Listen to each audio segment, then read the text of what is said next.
Quick garlic spaghetti recipe. Mince 3 garlic cloves to begin.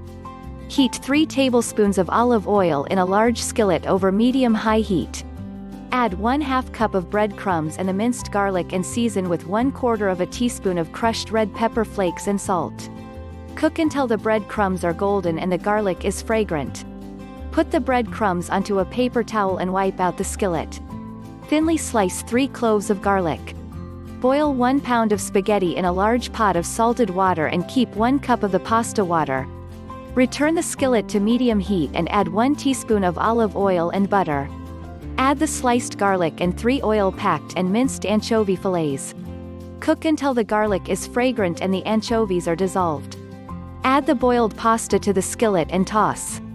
Stir in 1/2 lemon juice, 1/2 lemon zest, and 1/3 cup of freshly grated Parmesan cheese.